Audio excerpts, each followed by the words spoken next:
بسم اللہ الرحمن الرحیم۔ شروع اللہ کے نام سے جو بحد مہربان نہایت رحم والا ہے۔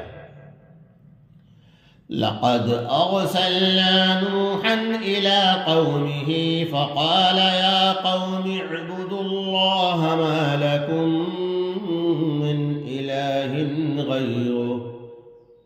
ہم نے نوح علیہ السلام کو پیغمبر بنا کر ان کی قوم کی طرف بھیجا، سو انہوں نے اس قوم سے فرمایا کہ اے میری قوم، تم صرف اللہ تعالیٰ کی عبادت کرو، اس کے سوا کوئی تمہارا معبود ہونے کے قابل نہیں، اور بتوں کی پرستش چھوڑ دو۔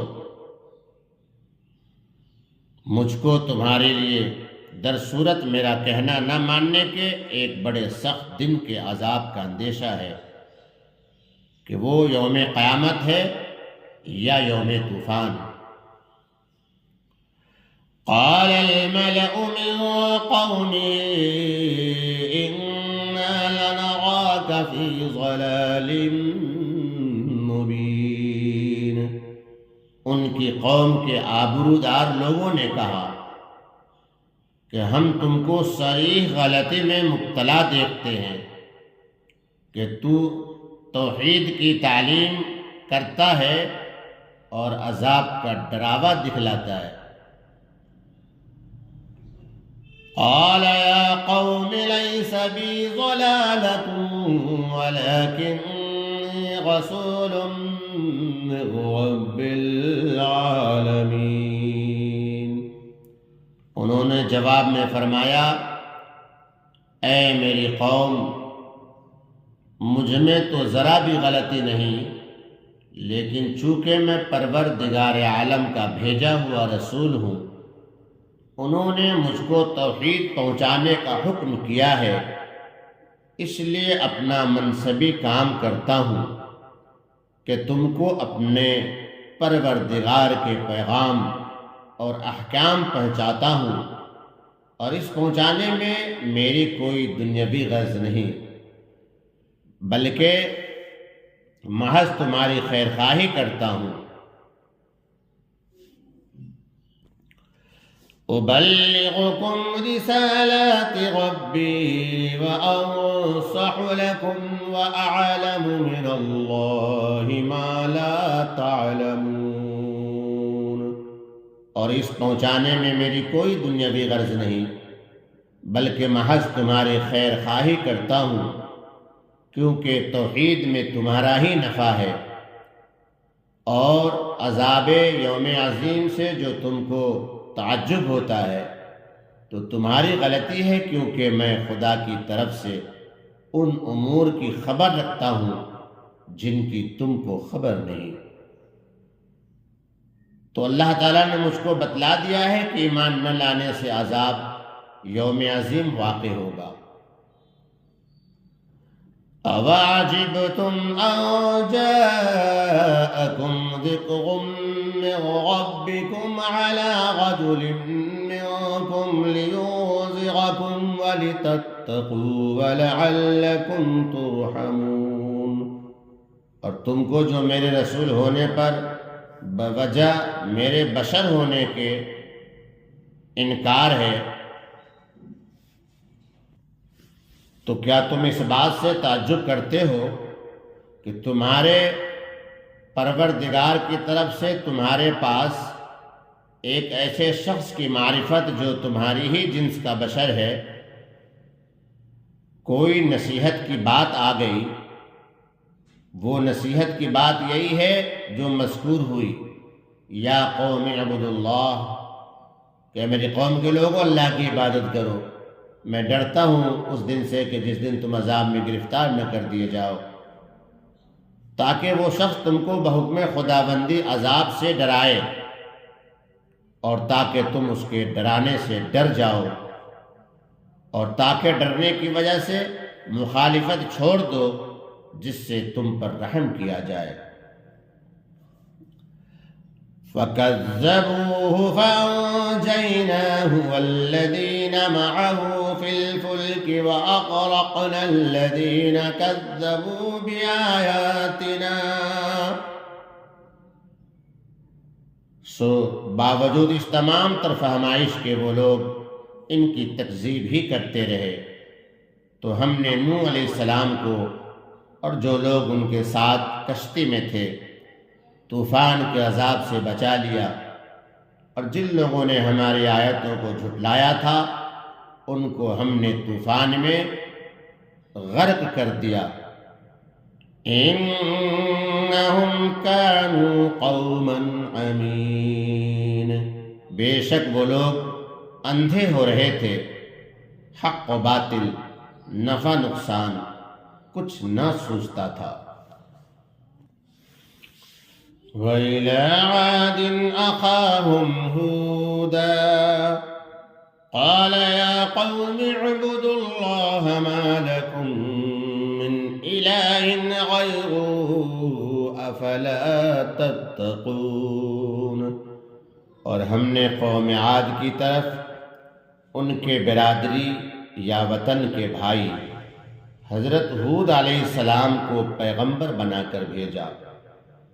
انہوں نے اپنی قوم سے فرمایا، اے میری قوم، تم صرف اللہ تعالیٰ کی عبادت کرو، اس کے سوا کوئی تمہارا معبود ہونے کے قابل نہیں، اور بت پرستی چھوڑ دو.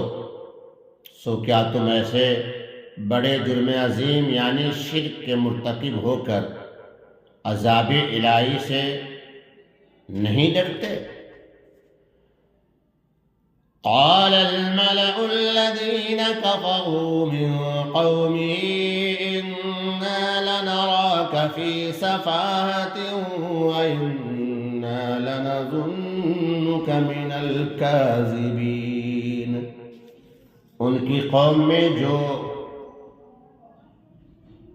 بڑے لوگ تھے، آبرودار لوگ تھے، ان کے قوم کے آبرودار لوگ کافر تھے. انہوں نے جواب میں کہا کہ ہم تم کو کم عقلی میں مبتلا دیکھتے ہیں کہ توحید کی تعلیم کر رہے ہو اور عذاب سے ڈرا رہے ہو، اور ہم بے شک تم کو جھوٹے لوگوں میں سے سمجھتے ہیں.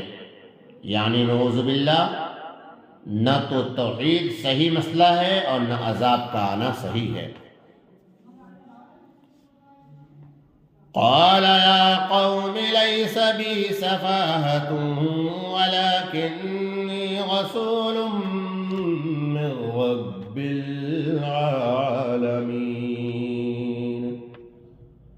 انہوں نے فرمایا کہ اے میری قوم، مجھ میں ذرا بھی کم عقلی نہیں، لیکن چونکہ میں پروردگار عالم کا بھیجا ہوا پیغمبر ہوں. انہوں نے مجھ کو تعلیم توحید اور انذار عذاب کا حکم کیا ہے، اس لیے اپنا منصبی کام کرتا ہوں کہ تم کو اپنے پروردگار کے پیغام اور احکام پہنچاتا ہوں، اور میں تمہاری خیرخواہی چاہتا ہوں. أبلغكم رسالات ربي وأنا لكم ناصح أمين. کہ اپنے پروردگار کے پیغام کو تم تک پہنچاتا ہوں اور احکام خدا بندی بجا لاتا ہوں، اور میں ہی تمہارا خیرخواہ ہوں، کیونکہ توحید و ایمان میں تمہارا ہی نفع ہے.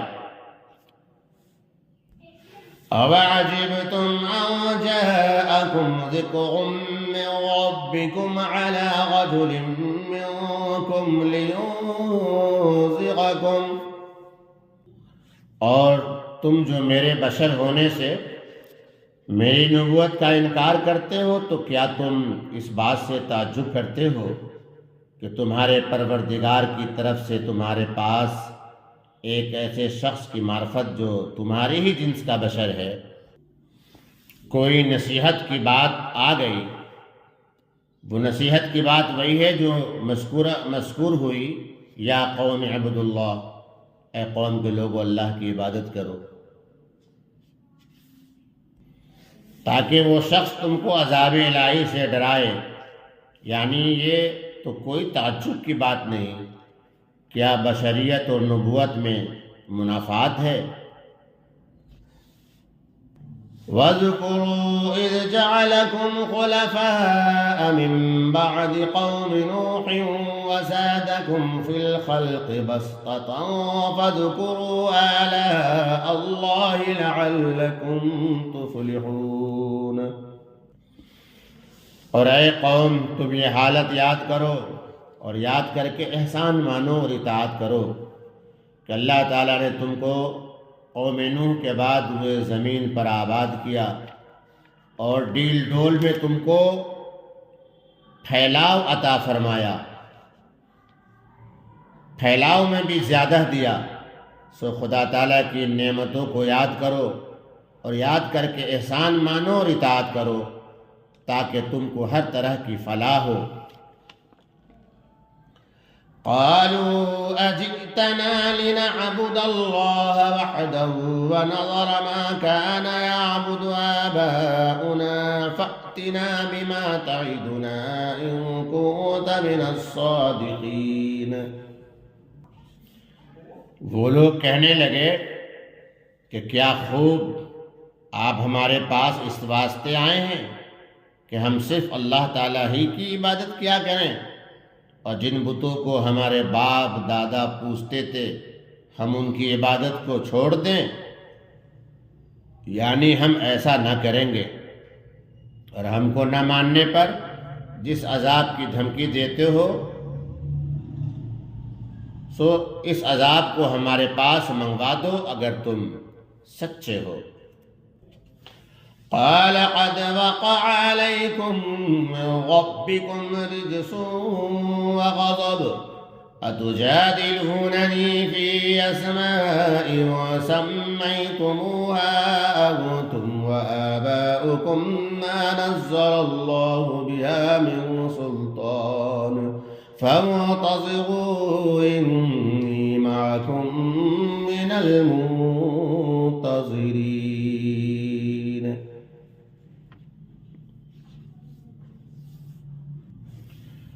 انہوں نے فرمایا تمہاری سرکشی کی جب یہ حالت ہے تو بس اب تم پر خدا کی طرف سے عذاب اور غضب آیا ہی چاہتا ہے، پس عذاب کے شبہ کا جواب تو اس وقت معلوم ہو جائے گا۔ اور باقی توحید پر جو شبہ ہے کہ ان بتوں کو معبود کہتے ہو جن کا نام تو تم نے معبود رکھ لیا ہے، لیکن واقع میں ان کے معبود ہونے کی کوئی دلیل ہی نہیں، تو کیا تم مجھ سے ایسے بے حقیقت ناموں کے باب میں جھگڑتے ہو؟ یعنی وہ مسمیات بمنزلہ بعض اسما کے ہیں جن کو تم نے تمہارے باپ دادوں نے آپ ہی ٹھہرا لیا ہے، لیکن ان کے معبود ہونے کی خدا تعالیٰ کی طرف سے کوئی دلیل نہیں ہے، چاہے دلیل نقلی ہو یا عقلی، نہیں بھیجی۔ یعنی جدال میں مدعی کے ذمہ دلیل ہے اور مقابل کے دلیل کا جواب بھی، سو تم نہ دلیل قائم کر سکتے ہو نہ میری دلیل کا جواب دے سکتے ہو، پھر جدال کا کیا معنی؟ سو تم اب جدال ختم کرو اور عذاب الہی کے منتظر رہو، میں بھی تمہارے ساتھ انتظار کر رہا ہوں۔ فأنجيناه والذين معه برحمة منا وقطعنا دابر الذين كذبوا بآياتنا وما كانوا مؤمنين۔ غرض عذاب آیا اور ہم نے ان کو اور ان کے ساتھیوں کو یعنی مومنین کو اپنی رحمت و کرم سے اس عذاب سے بچا لیا اور ان لوگوں کی جڑ تک کاٹ دی، یعنی بالکل ہلاک کر دیا، جنہوں نے ہماری آیتوں کو جھٹلایا تھا اور وہ بوجہ غایت فسادت کے ایمان لانے والے نہ تھے۔ یعنی اگر ہلاک بھی نہ ہوتے جب بھی ایمان نہ لاتے، اس لیے ہم نے بمقتضائے اس وقت کی حکمت کے خاتمہ ہی کر دیا۔ وَإِلَى ثَمُودَ أَخَاهُمْ صَالِحًا، اور سمود کی طرف بھیجا ان کے بھائی صالح کو، اور ہم نے قوم سمود کی طرف ان کے بھائی صالح علیہ السلام کو پیغمبر بنا کر بھیجا۔ قَالَ يَا قَوْمِ اعْبُدُوا اللَّهَ مَا لَكُم مِّنْ إِلَٰهٍ غَيْرُهُ، انہوں نے اپنی قوم سے فرمایا، اے میری قوم، تم صرف اللہ تعالیٰ کی عبادت کرو، اس کے سوا کوئی تمہارا معبود ہونے کے قابل نہیں۔ انہوں نے خاص معجزے کی درخواست کی کہ اس پتھر میں سے ایک اونٹنی پیدا ہو تو ہم ایمان لے آئیں گے۔ چنانچہ آپ کی دعا سے ایسا ہی ہوا کہ وہ پتھر پھٹا اور اس کے اندر سے ایک بڑی اونٹنی نکلی۔ قَدْ جَاءَتْكُم بَيِّنَةٌ مِّن رَّبِّكُمْ هَٰذِهِ نَاقَةُ اللَّهِ لَكُمْ آيَةً فَذَرُوهَا تَأْكُلْ فِي أَرْضِ اللَّهِ وَلَا تَمَسُّوهَا بِسُوءٍ فَيَأْخُذَكُمْ عَذَابٌ أَلِيمٌ۔ آپ نے فرمایا کہ تمہارے پاس تمہارے پروردگار کی طرف سے ایک واضح دلیل میرے رسول ہونے کی آ چکی ہے۔ آگے اس کا بیان ہے کہ یہ اونٹنی ہے اللہ تعالیٰ کی جو تمہارے لیے دلیل بنا کر ظاہر کی گئی ہے، اور اسی لیے اللہ تعالیٰ کی اونٹنی کہلائی کہ اللہ تعالیٰ کی دلیل ہے۔ سو علاوہ اس کے کہ میری رسالت پر دلیل ہے، خود اس کے بھی کچھ حقوق ہیں، من جملہ یہ کہ ان کو چھوڑ دو اللہ تعالیٰ کی زمین پر گھاس چارہ کھاتی پھرا کرے، اسی طرح اپنی باری کے دن پانی پیتی رہے، جیسا کہ دوسری آیت میں بھی ہے، اور اس کو برائی اور تکلیف دہی کے ساتھ ہاتھ بھی مت لگانا، کہیں تم دردناک عذاب کے شکار نہ ہو جاؤ، یعنی تمہیں دردناک عذاب آ کر پکڑ نہ لے۔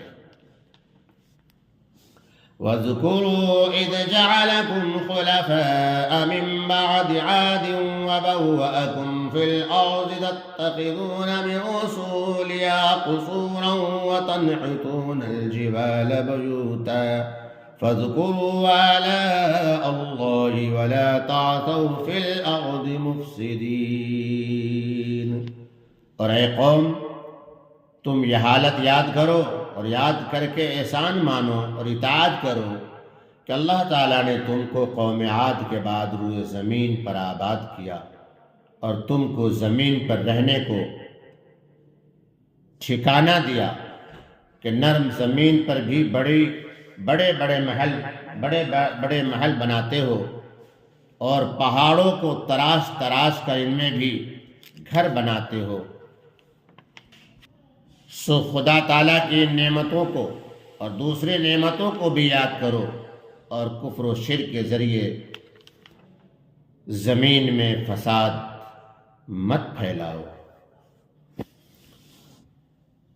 قال الملأ الذين استكبروا من قومه للذين استضعفوا لمن آمن منهم أتعلمون أن صالحا مرسل من ربه قالوا إنا بما أرسل به مؤمنون، یعنی ایمان لے آؤ۔ باوجود اس قدر فہمائش کے کچھ غربا ایمان لائے، اور ان میں اور رئیسوں میں یہ گفتگو ہوئی، یعنی ان کی قوم میں جو متکبر سردار تھے، تکبر کرنے والے، انہوں نے غریب لوگوں سے جو کہ ان میں سے ایمان لے آئے تھے پوچھا کہ کیا تم کو اس بات کا یقین ہے کہ صالح علیہ السلام اپنے رب کی طرف سے پیغمبر بنا کر بھیجے ہوئے ہیں؟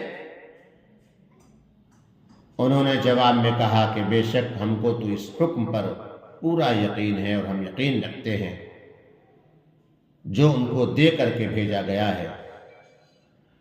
قال الذين استكبروا إنا بالذي آمنتم به كافرون۔ وہ متکبر لوگ یعنی تکبر کرنے والے لوگ کہنے لگے کہ تم جس چیز پر یقین لائے ہوئے ہو ہم تو اس کے منکر ہیں۔ فعقروا الناقة وعتوا عن أمر ربهم وقالوا يا صالح ائتنا بما تعدنا إن كنت من المرسلين۔ غرض نہ صالح علیہ السلام پر ایمان لائے اور نہ اونٹنی کے حقوق ادا کیے، بلکہ اس اونٹنی کو بھی مار ڈالا اور اپنے پروردگار کے حکم ماننے سے بھی سرکشی کی۔ وہ حکم اعتقاد توحید و رسالت تھا، اور اس پر یہ بے باکی کی کہ کہنے لگے اے صالح، جس عذاب کی آپ ہم کو دھمکی دیتے تھے اس کو منگوائیے اگر آپ پیغمبر ہیں، کیونکہ پیغمبر کا صادق ہونا لازم آتا ہے۔ فأخذتهم الرجفة فأصبحوا في دارهم جاثمين۔ پس پکڑا ان کو زلزلے نے، سو اپنے گھر میں اوندھے کے ادھے پڑے رہ گئے۔ اس وقت صالح علیہ السلام ان سے منہ موڑ کر چلے اور بطور حسرت کے فرضی خطاب کر کے فتولى عنهم وقال يا قوم لقد أبلغتكم رسالة ربي ونصحت لكم ولكن لا تحبون الناصحين۔ اس وقت صالح علیہ السلام ان سے منہ موڑ کر چلے اور بطور حسرت کے فرضی خطاب کر کے فرمانے لگے کہ اے میری قوم، میں نے تو تم کو اپنے پروردگار کا حکم پہنچا دیا تھا جس پر عمل کرنا موجب فلاح تھا، اور میں نے تمہاری بہت خیرخواہی کی کہ کس طرح شفقت سے سمجھایا، لیکن افسوس تو یہ ہے کہ تم لوگ اپنے خیرخواہوں کو پسند ہی نہیں کرتے تھے، اس لیے ایک نہ سنی اور آخر روز بد دیکھا۔ وَلُوطًا إِذْ قَالَ لِقَوْمِهِ أَتَأْتُونَ الْفَاحِشَةَ مَا سَبَقَكُم بِهَا مِنْ أَحَدٍ مِّنَ الْعَالَمِينَ۔ اور ہم نے لوط علیہ السلام کو چند بستیوں کی طرف پیغمبر بنا کر بھیجا، جبکہ انہوں نے اپنی قوم یعنی اپنی امت سے فرمایا کیا تم ایسا فحش کام کرتے ہو جس کو تم سے پہلے کسی نے دنیا جہان والوں میں سے نہیں کیا؟ إنكم لتأتون الرجال شهوة من دون النساء بل أنتم قوم مسرفون۔ یعنی تم مردوں کے ساتھ شہوت رانی کرتے ہو عورتوں کو چھوڑ کر، اور اس کام کے ارتکاب میں یہ نہیں کہ تم کو کوئی دھوکہ ہو گیا ہو، بلکہ اس باب میں تم حد انسانیت ہی سے گزر گئے ہو۔ وما كان جواب قومه إلا أن قالوا أخرجوهم من قريتكم إنهم أناس يتطهرون۔ اور ان مضامین کا ان کی قوم سے کوئی معقول جواب نہ بن پڑا بجز اس کے کہ آخر میں بےہودگی کی راہ سے آپس میں کہنے لگے کہ ان لوگوں کو یعنی لوط علیہ السلام کو اور ان کے ساتھی مومنین کو تو تم اپنی اس بستی سے نکال دو، کیونکہ یہ لوگ بڑے پاک صاف بنتے ہیں اور ہم کو گندا بتلاتے ہیں، پھر گندوں میں پاکوں کا کیا کام؟ یہ بات انہوں نے براہ تمسخر کہی تھی۔ فَأَنْجَيْنَاهُ وَأَهْلَهُ إِلَّا امْرَأَتَهُ كانت من الغابرين. سو جب یہاں تک نوبت پہنچی تو ہم نے اس قوم پر عذاب نازل کیا، اور لوط علیہ السلام کو اور ان کے متعلقین کو، یعنی ان کے گھر والوں کو اور دوسرے ایمان والوں کو بھی اس عذاب سے بچا لیا، اس طرح کہ وہاں سے نکل جانے کا پہلے ہی حکم ہو گیا، بجز ان کی بیوی کے، کہ وہ بوجہ ایمان نہ لانے کے انہی لوگوں میں رہی جو عذاب میں رہ گئے تھے، اور وہ عذاب جو ان پر نازل ہوا تھا یہ تھا کہ وَأَمْطَرْنَا عَلَيْهِمْ مَطَرًا فَانظُرْ كَيْفَ كَانَ عَاقِبَةُ الْمُجْرِمِينَ. ہم نے ان پر ایک نئی طرح کا مہ برسایا، نئی طرح کی بارش، کہ وہ پتھروں کی بارش تھی. سو اے دیکھنے والے دیکھ تو صحیح ان مجرموں کا انجام کیسا ہوا. اگر تو غور سے دیکھے گا تو تعجب کرے گا اور سمجھے گا کہ نافرمانی کا کیا انجام ہوتا ہے.